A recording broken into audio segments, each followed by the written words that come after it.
Hi friends, ನಮಸ್ತೆ ಎಲ್ಲರಿಗೂ. Welcome to cooking with remedies YouTube channel. Friends, ಇವತ್ತಿನ ವಿಡಿಯೋದಲ್ಲಿ ಕಣ್ಣಿನ ಆರೈಕೆ ಬಗ್ಗೆ ತಿಳಿಸ್ಕೊಡ್ತಾ ಇದ್ದೀನಿ. ಅಂದರೆ ಸಾಮಾನ್ಯವಾಗಿ ನಾವು ಬಿಸಿಲಿಗೆ ಹೋದಾಗ ತುಂಬ ಹೀಟ್ ಇರೋಂಥ ಪದಾರ್ಥಗಳನ್ನು ತಿಂದಾಗ, ಹಾಗೆ ಹೆಚ್ಚಾಗಿ ಗಾಳಿಯಲ್ಲಿ ಹೋದಾಗ ಕಣ್ಣೆಲ್ಲ ಕೆಂಪಾಗೋದು, ನವೆ ಆಗೋದು, ನೋಡಿ ಈ ಥರ ಕಣ್ಣಲ್ಲೆಲ್ಲ ನೀರು ಸುರಿಯೋದು, ಈ ಥರ ಪ್ರಾಬ್ಲಮ್ಸು ಸಾಮಾನ್ಯವಾಗಿ ಆಗ್ತಾನೆ ಇರುತ್ತೆ.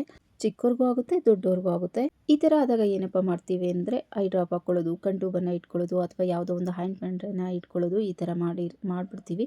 ಈ ಥರ ಮಾಡೋದ್ರಿಂದ ಮುಂದೆ ಕಣ್ಣಿಗೆ ತುಂಬಾ ಎಫೆಕ್ಟ್ ಆಗುತ್ತೆ ಅಂತಲೇ ಹೇಳ್ಬೋದು. ಕಣ್ಣು ಅಂದರೆ ತುಂಬ ಸೆನ್ಸಿಟಿವ್ ಅಂತಲೇ ಹೇಳ್ಬೋದು.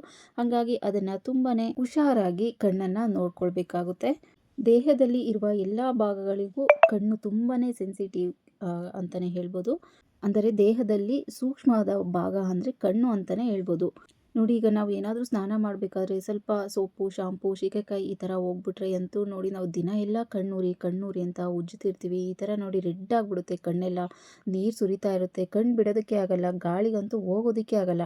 ಅಂಥ ಸಮಯದಲ್ಲಿ ಮನೆಯಲ್ಲೇ ಯಾವ ಥರ ಇದನ್ನು ವಾಸಿ ಮಾಡ್ಕೊಳ್ಳೋದು, ಹಾಸ್ಪಿಟಲ್ಗೆ ಹೋಗದೆ ಯಾವುದೇ ಐ ಡ್ರಾಪು, ಆಯಿಂಟ್ಮೆಂಟು, ಕಣ್ಟೂಬನ್ನು ಹಿಡದೆ ಯಾವ ಥರ ತುಂಬಾ ಕಡಿಮೆ ಸಮಯದಲ್ಲಿ ಕಣ್ಣನ್ನು ನಾರ್ಮಲನ್ನಾಗಿ ಮಾಡ್ಕೊಳ್ಬೋದು. ತುಂಬ ಸಿಂಪಲ್ ಹೋಮ್ ರೆಮಿಡಿ ಅಂತಲೇ ಹೇಳ್ಬೋದು. ಫ್ರೆಂಡ್ಸ್, ಇದು ತುಂಬ ಹಳೆ ಕಾಲದ ಹೋಮ್ ರೆಮಿಡಿ ಅಂತಲೇ ಹೇಳ್ಬೋದು. ಈಗಂತೂ ಇದನ್ನು ಯಾರೂ ಮಾಡ್ಕೊಳ್ಳೋದಿಲ್ಲ ಅಂತಲೇ ಅಂದ್ಕೊಳ್ತೀನಿ.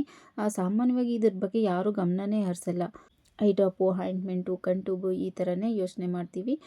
ಇದೊಂದು ಹೋಮ್ ರೆಮಿಡಿ ಮಾಡಿಕೊಂಡ್ರೆ ಕಣ್ಣಿಗೆ ಯಾವುದೇ ಥರ ಎಫೆಕ್ಟು ಆಗಲ್ಲ, ಭಯನೇ ಬೇಡ ಇದು ಹಾಕ್ಕೊಂಡ್ರೆ ಏನಾಗುತ್ತೆ ಅನ್ನೋದು. ಬನ್ನಿ ಏನದು ಹೋಮ್ ರೆಮಿಡಿ ಅಂತ ನೋಡೋಣ.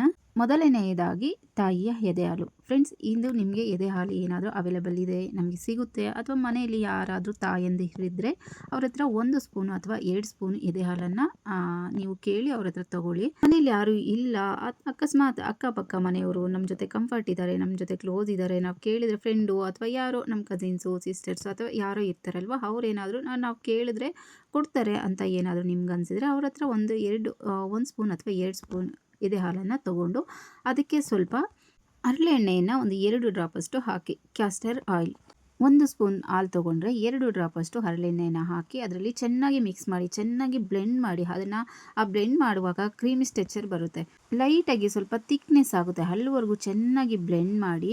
ಸ್ವಲ್ಪ ಕಾಟನ್ ತೊಗೊಳ್ಳಿ, ಅಂದರೆ ₹1 ಕಾಯಿನ್ ಇರುತ್ತಲ್ವ ಅಷ್ಟು ಅಗಲ, ಅಂದರೆ ಕಣ್ಣಿನ ಮೇಲೆ ಎಷ್ಟು ಅಗಲ ಆಗುತ್ತೋ ಅಷ್ಟು ಅಗಲ, ₹1 ಕಾಯಿನಷ್ಟು ತೊಗೊಂಡ್ರೆ ಸಾಕಾಗುತ್ತೆ.